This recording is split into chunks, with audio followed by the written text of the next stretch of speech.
Hello বন্ধুরা, আজকে অনেক দিন পর ক্যামেরার সামনে এসেছি। ইচ্ছেই করে না, জানো তো, ক্যামেরার সামনে আসার ইচ্ছেই করে না। তো চ্যানেলটাও বসে যাচ্ছে, এই জন্য ভাবলাম যে অনেক দিন পর আজকে একটু তোমাদের সঙ্গে একটু কথা বলি। বাড়িতে এসেছি, তোমরা তো সবাই জানো আমার বাবু আর নেই।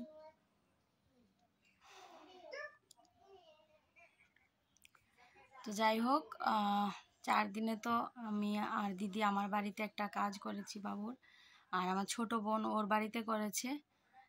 তো আমাদের তো এতটুকুই, মেয়েদের নাকি এতটুকুই, মেয়েরা এর চেয়ে বেশি আর কিছু করে না। তো 5 দিনের দিন,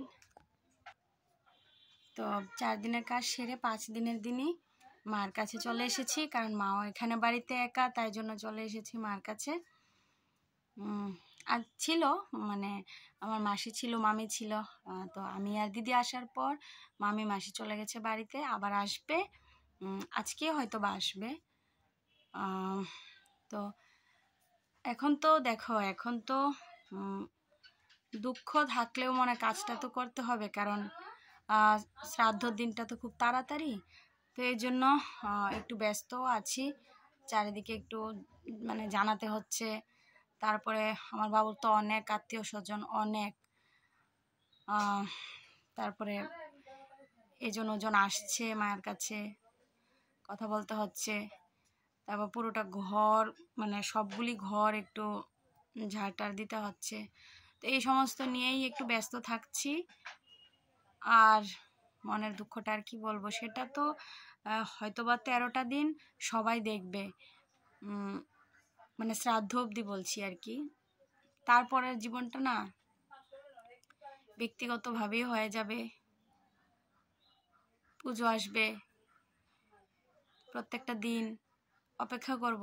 সকালবেলা বাবু একটা ফোন করতো বা বাবুকে একটা ফোন করতাম, মা বাবু টিফিন খেয়েছে তো, এরকম একটা কিছু। যখন বাড়ি চলে যাব না, তখনই এই এই কথাগুলি আরও বেশি বেশি বেশি বেশি মনে পড়বে। মা একা কী করছে বাড়িতে জানি না, একা একা। এখন তো আর পুজো আসলে আমি আর বাবুর জন্য কিছু কিনতে পারবো না, বাড়িতে আসার সময় বাবুর জন্য কিছু আর আনতে পারবো না। তো এগুলি ভেবে ভীষণই,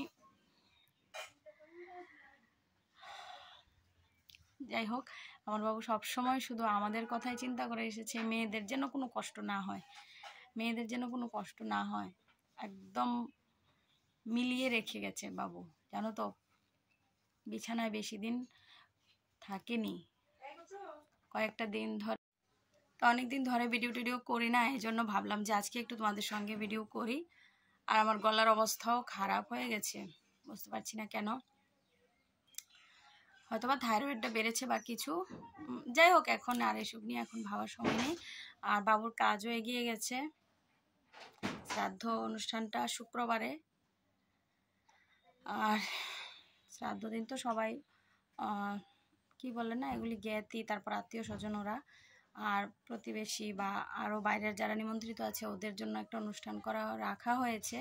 সেটা হচ্ছে তোমাদের রবিবারে। মেইনলি শ্রাদ্ধ অনুষ্ঠানটা সেটা শুক্রবারেই পড়ছে। তো এখন একটু আমি সময় পেয়েছি, এখন ভাবলাম যে না, একটু একটা ভিডিও করি অ্যাটলিস্ট। চ্যানেলে তো দেওয়ার মতো ভিডিও নেই, আর আগের ভিডিওগুলি দেখলে ভীষণই কষ্ট পায়, মানে কি ভিডিও করা আছে, আমি এডিট কি করব, আমার ভালো লাগে না, মানে এই প্রথম। তো চলো, আর ভিডিওটা আর বড় করছি না, ওই যে বললাম না, বারবার ফোন আসছে, এই জন্য কাটতে হচ্ছে। তোমাদের দাদাভাই ফোন করছে বারবার, বাজার টাজার, আমাদের তো ভাই নেই, তোমরা সবাই জানো, তো ওদেরই করতে হচ্ছে। তারা 3 জামাই মিলেই সব কিছু করছে। তো আর বাড়িতে আছি আমরা বোনেরা, তো এইভাবেই হচ্ছে। আছে মানুষ আছে প্রচুর, মানে ঘরের দিক থেকে আমরাই আছি, যেহেতু আমাদের ভাই নেই, সেজন্য বাবুর ব্যক্তিগত যত কাজ সব কিছুই আমাদেরই করতে হচ্ছে, সেটা আমাদেরই ভাবতে হচ্ছে। তো এই প্রথম মনে হয় আমার ভিডিও, আমার চ্যানেল থেকে আজকের ভিডিওটাই প্রথম যেখানে মানে বাবার বাড়িতে এসে আমি আমার বাবুকে দেখাতে পারছি না। আমার প্রত্যেকটা ভিডিওতে আমি একটু সময়ের জন্য হলেও, তোমরা জানো, আমার বাবু কিন্তু থাকতো, আমি ইচ্ছে করে যাওয়ার সময় হলেও বাবুর একটু ভিডিও করতাম। কিন্তু আজকের ভিডিওতে, যার জন্য আমি আসার পর থেকে কিন্তু আর একটা ভিডিও করিনি। এসে ডাকই দিতে পারিনি, বা বাবুও ডাক দিয়ে ঘরে ঢোকায়নি। এই প্রথম এরকম একটা ভিডিও, এই জন্য ভিডিও করিই নিয়ে কয়েকদিন। আগের ভিডিও আছে, সেগুলি এডিট করে যে আমি পোস্ট করব, সেই মানে কি বলবো, মন থেকে দিচ্ছে না। কিন্তু হ্যাঁ, কিছু করার নেই, বাঁচতে হচ্ছে, বাঁচতে হবে। তো সেটাই সবারই, দেখো সবারই আছে, জন্ম হলে মৃত্যু হবে, কিন্তু সময়টা মেনে নিতে পারছি না আর কি। এখনো আপাতত মেনে নিতে পারছি না, হয়তো বা অভ্যাস হয়ে যাবে। আর কয়েকটা বছর যদি বাবুকে কাছে পেতাম না, তাহলে একটু ভালো হতো। কারণ এখনো কিছুই করতে পারিনি বাবুর কাছে শেয়ার করার, মানে কি বলবো না, একটা বাচ্চা ভাব যেটা থাকে না, বাচ্চাদের একটা বাচ্চা ভাব, মা বাবার কাছে একটা আবদারের একটা, মা বাবার কাছে সব কথা শেয়ার করার একটা, মানে এই যে কি বলবো, এটা একটা নেশা বা এটা একটা ফোবিয়া, যেটাই বলো তোমরা, যাই বলো, বা বাধ্যতা, সেটা করতে পারবো না। মানে একটা কাজ করব, বাবুকে জানিয়ে বলে, যেটা আমার অভ্যাস, বাবু সেটা বুঝে বলে যে এটা ঠিক আছে কর, ওইটা করিস না। এই কথাগুলি, এই জিনিসগুলি এখনো নিজে থেকে সেরকমভাবে কি বলবো, পারি না সব কিছু। এখনো ছোটই মনে হয় নিজেকে। আর কয়েকটা বছর পরে হয়তোবা, যখন অংশ আরেকটু বড় হয়ে যাবে, হয়তোবা দায়িত্ব জ্ঞানগুলি নিজের মধ্যে আরও বেশি আসবে।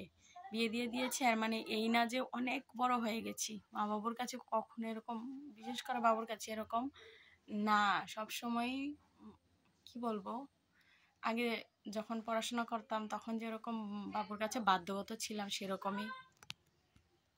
সেরকমই আছি। তো চলো, আমি অনেক বেশি ইমোশনাল হয়েও যাচ্ছি, সন্দেহ হয়ে যাচ্ছে, এখন আর ভিডিওটা আর বড় করছি না। টাটা, আজকের মতো সবাই ভালো থেকো, সুস্থ থেকো, এতটুকুই বলার।